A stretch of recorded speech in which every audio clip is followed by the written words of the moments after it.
Jai Hind, my dear students. Welcome to your science class.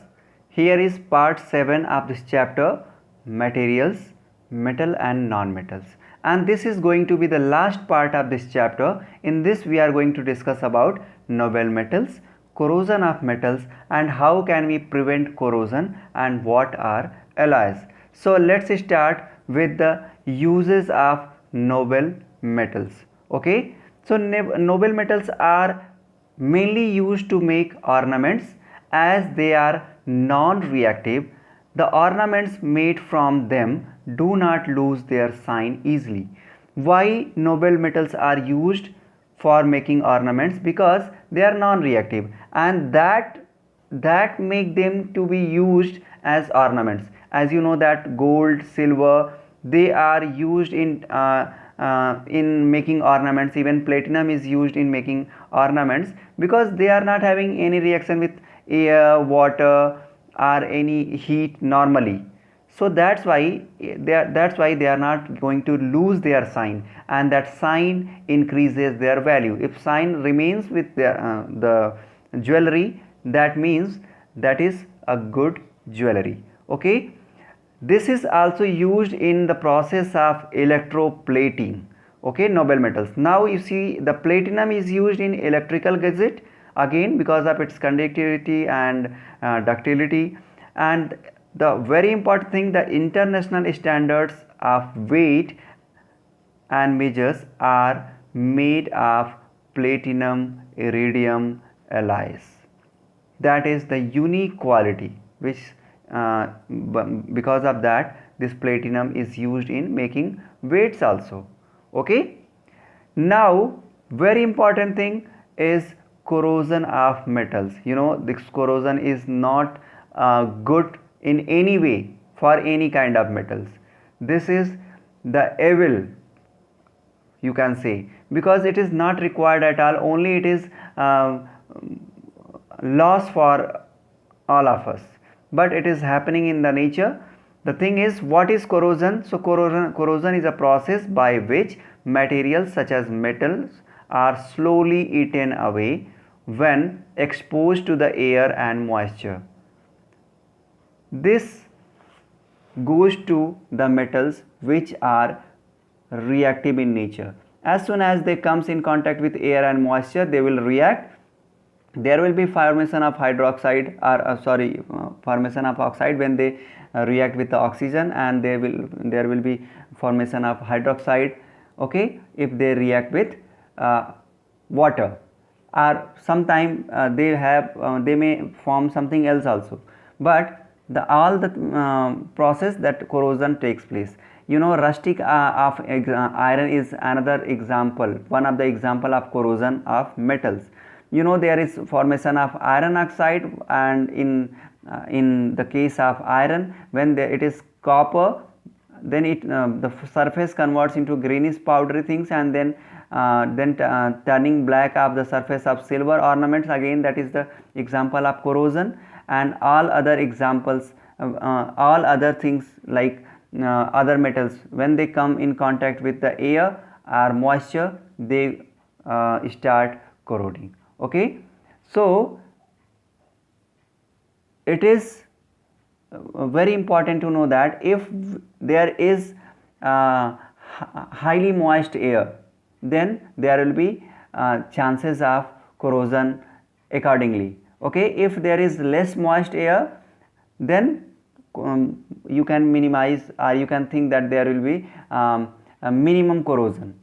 So corrosion causes heavy loss, just I told you, because it destroys the quality of metals. How can we prevent corrosion? So they can be prevented by not allowing air to come in contact with the metals. If we are able to stop the contact between metal and air, or metal and moisture, then we can stop the process of corrosion. How can we do that? There are certain ways. The first way is painting or applying oil or grease on the surface. So painting the surface of the metal after cleaning it thoroughly is most common method of preventing corrosion. The paint we are applying on any metal surface, it gives two things. It increases its strength because it stops the process of corrosion, and it increases its beauty. Okay, so the paint or oil is one of the way to stop corrosion.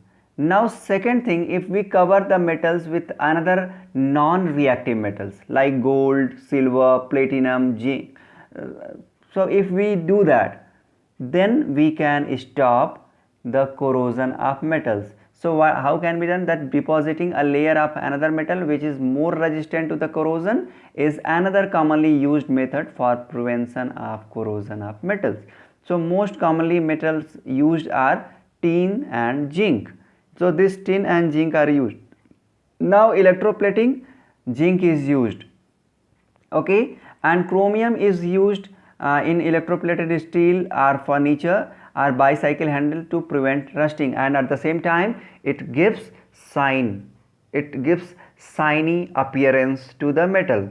Okay, so it is used in electroplating, this tin and chromium.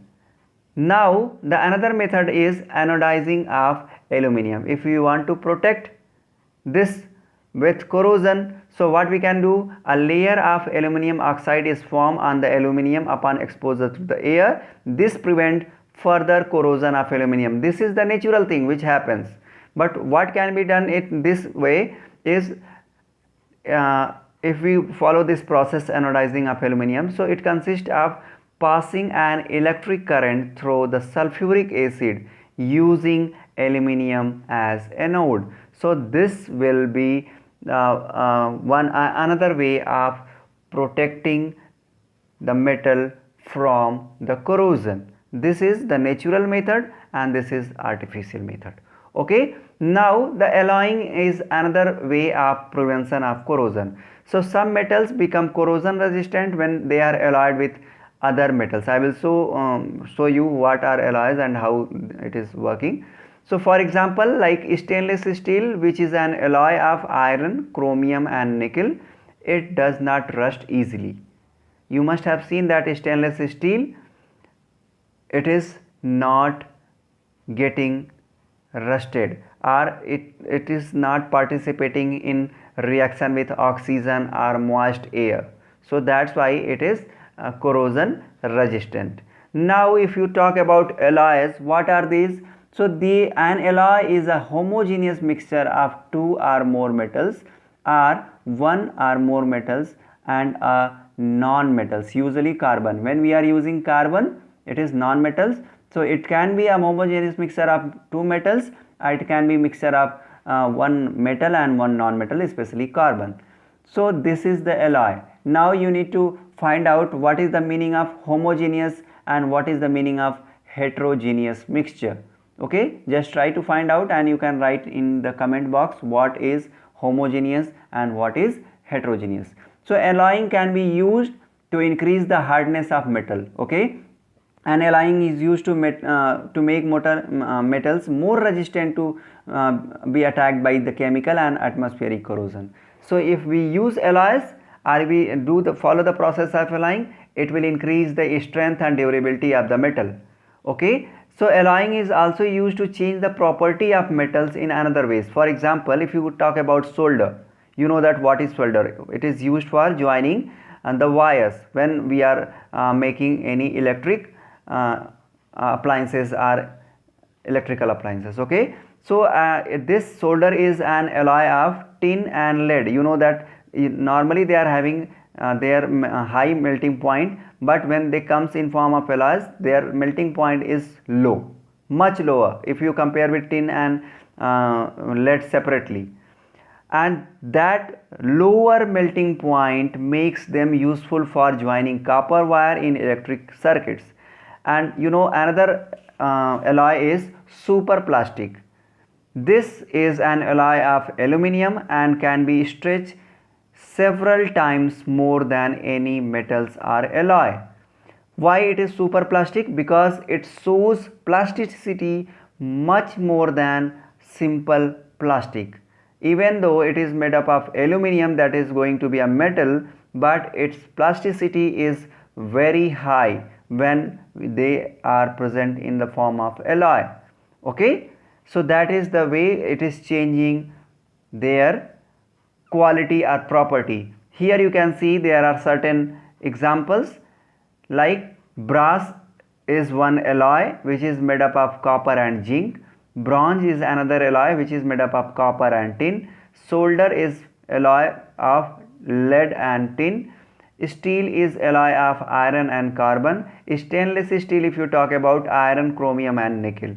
Okay, this duralumin is made up of aluminum, copper, magnesium and manganese, and manganesium is aluminum and magnesium. German silver is made up of copper, zinc and nickel.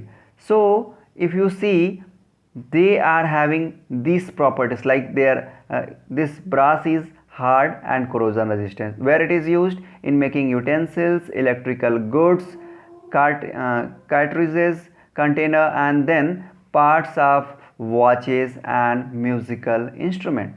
So these are certain examples of alloys and where they are used, what are their properties. So if you go to it, you will get more idea. Now if you want to summarize this chapter, again we have to start with the element. I have given you idea about elements, what are elements, how can we divide them. Elements are metals which are having their valence electron 1, 2 or 3, and they forms positive ions by losing their electrons. If you talk about non-metals, they are having 5, 6 or 7 valence electron. Now you are aware what is valency and how these valence electrons are present, and they form negative ions by gaining electrons. So if they accept electron, they will form negative ion. If you talk about metalloids, they are having 4 valence electron in their outermost shell. So this is about element. Now if you talk about physical properties of metals, so there are certain physical properties. They are solid at room temperature, they are hard and strong, malleable, they are having metallic luster, and they are malleable and ductile. They are good conductor of heat and electricity, they are sonorous. Now you are aware about these qualities, just I am revising it for you. Their melting and boiling point, they are having very high melting and boiling point, and their specific gravity is very high. If you talk about physical properties of non-metals, so there is contrast between metals and non-metals. Here they are solid at room temperature, they may be solid, they may be liquid or they may be gas at room temperature. They are not so hard. If you leave the example of diamond, they are not so hard.